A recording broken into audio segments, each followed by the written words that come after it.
Hi everybody, welcome to Wendy's Decorium. Been to a charity shop looking for unusual things. I always have a look at the bric-a-brac. Look at this is so cute. It's a tea light holder in the shape of a mushroom. I just think it's absolutely adorable. It's in glass, bit of a rotten colour. I suppose they've tried to keep it mushroomy. So I thought if I make a mould of this, I could do it in any colour I fancied. Paid £1 for this because it's really unusual. I mean, look at the markings on it. It's lovely, really lovely. And I thought if I make a few, you can stack them up into like a diamond or in a row. Anyway, so that's what I'm doing today. I'm going to be making my own mould out of these two. We'll try some colours out on it. I'm trying to pick that off and it's not working. So if you fancy watching that, stay tuned. I'll go and mix some silicone up.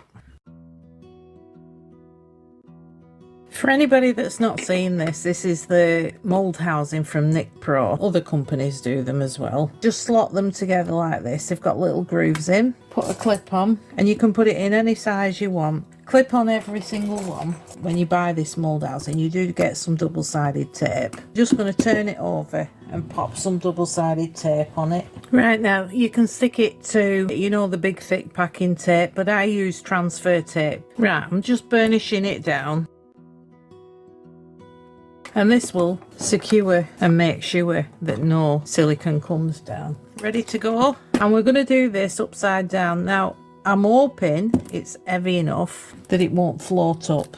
You need to have enough space all the way around it. Because we've got sort of big areas here, I've got some leftover silicone, like little pieces, that I'm going to cut up and I'm going to put in as a bulk to bulk out the silicone, only because I've got the mushroom to do and not a great lot of silicone. Now this I've cleaned with alcohol, wiped it down with a dry cloth, and I've put some foam clay inside there just to make it flush with that bit. There's no need to be wasting our silicone going all the way down, no need at all. I've got, you know, a measuring cup. It's quite a large one. I've cut the end off so we've got room all the way around it, and I'm just going to do the same. I'm just going to put transfer tape on the bottom. Now this one's a bit more difficult and more likely to leak, so I've got to be really careful with this one. Right, I'm going to push this down, very technical. I'm going to give it one last wipe with an alcohol wipe just to make sure I've not put any fingerprints on it. We want it as clean as possible.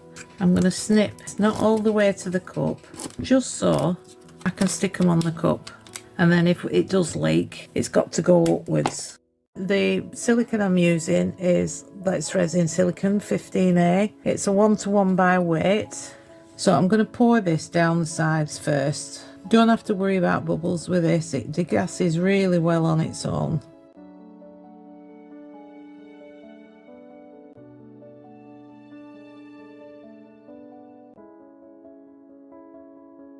Oh yeah, it's going to need a lot more. That was about 180 grams. I might just put something really heavy on that and let that set. Right, I've put it on paper so it doesn't ruin my mat. I've mixed up a bit more. Let's fill that in first.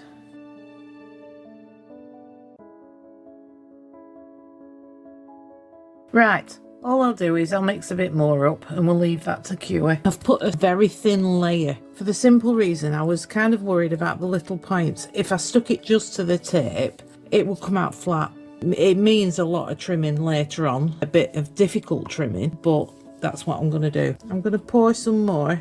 In fact, I'm going to pour all of this and immerse the piece into the silicone. I've bought some more silicone, by the way. It's been about a week since I started this project. I'm sorry. I went filming. I'm doing that more and more. The editor's going to go mad at me.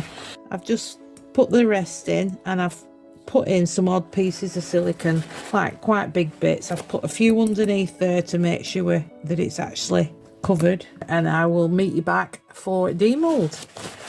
I had to put a lot of extras in here. Let's get it out and see what it looks like. Just be careful while you're doing this. Don't want anybody getting cut.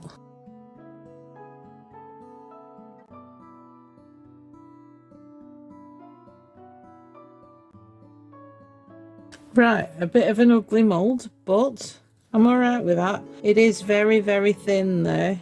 We will still try it. Right, I think I'm going to have to split this mould, which is not ideal. Right, I got it out. I put a bit of alcohol in the bottom and I just pushed up from there. Got my finger right in. Now all we need to do, a split mould, if you've never seen one, I usually put tape around it. Whatever tape I've got, I'll just stick tape around it, put an elastic band around it, and the silicone holds up. As you can see, I stuck lots of extra bits of silicone in. So never chuck your silicone away. You can always use it. No leakage, which is good. It's very rare to get leakage with one of these kits. I've turned it over because I nearly cut the wrong side. Hey, honest to goodness. Right, I was leaving a lip, wasn't I?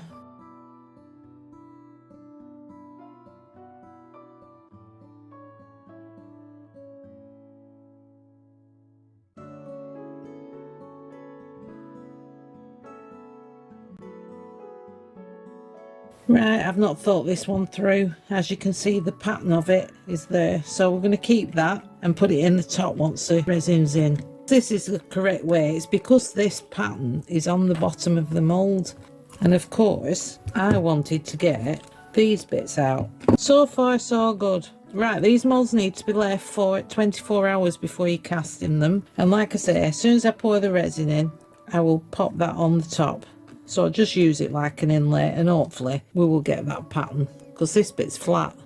Very odd, very odd. And if I'd have done it the other way, if I'd have cut that side, which I was going to, we'd have lost them. We'll see how it goes anyway. Everything that could have gone wrong has gone wrong in this video. Here's what not to do. We'll leave these for 24 hours. I'll see you then. Right.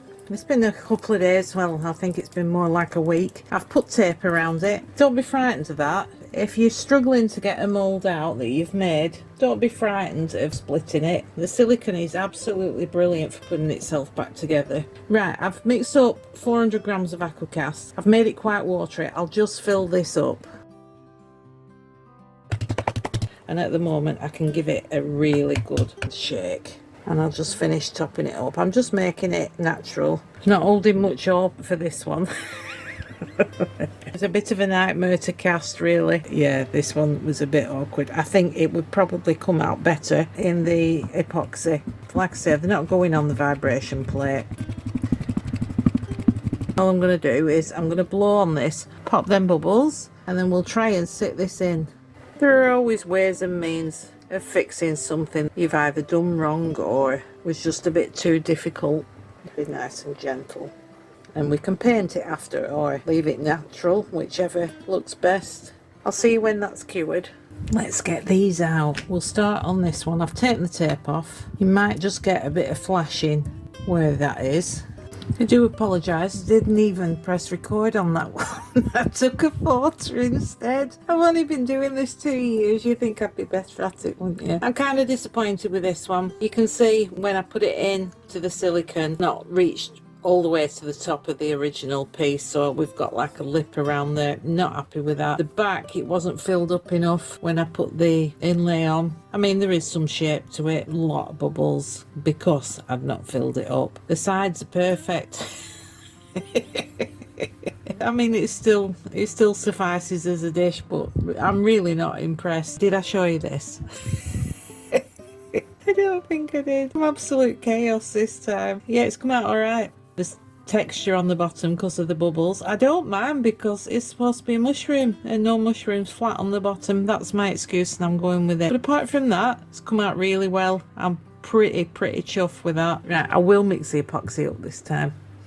Right, I've put it on this plaque mould for the simple reason resin's a bit more fluid, isn't it? It tends to do its own thing rather than aquacast. So just in case it leaks through that very thin piece of the split mould there, I've popped it on that. I'm using J. Dixon's crystal clear resin today, and I'm going to be using Mace Springs bronze stone. It's just for the little head bit. Here we go.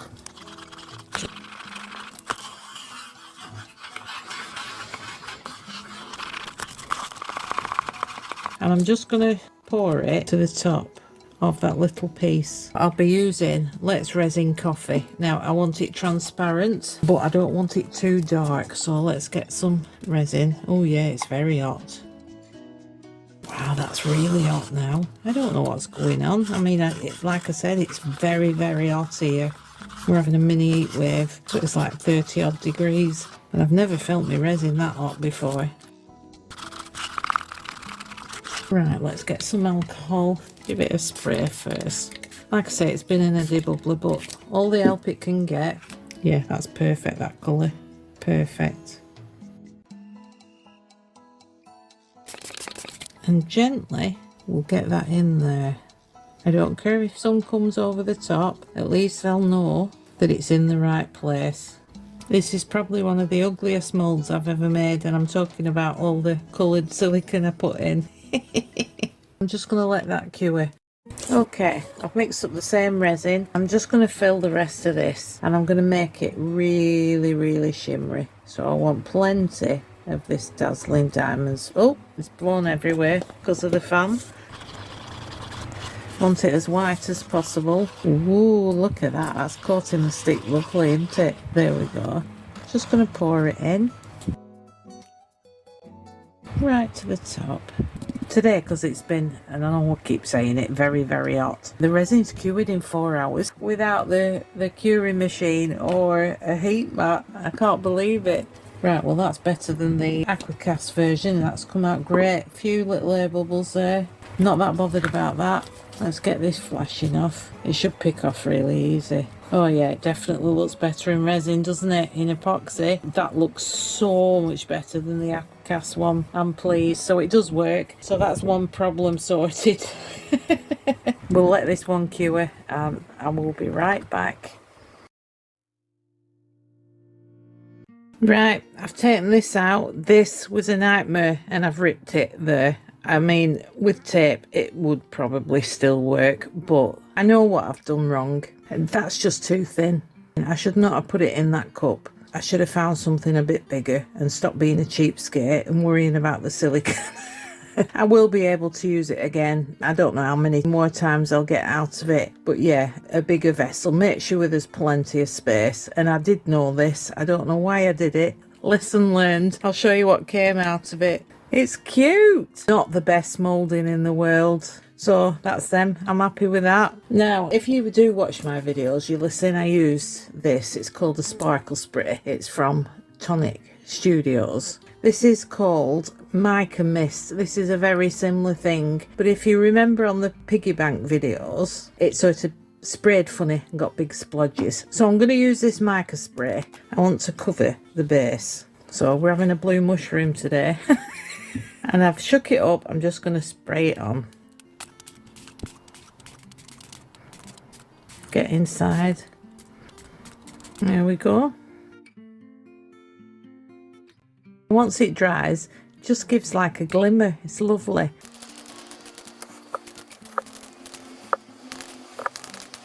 I have never had so much trouble with silicone in my life. It's not the silicone's fault. It's definitely me this time. I don't know what happened. I usually absolutely adore working with silicone. It's been a bit of a nightmare this time. I think I picked the wrong projects, definitely. I'll let this dry and I'll take some photos. But this one's very cute.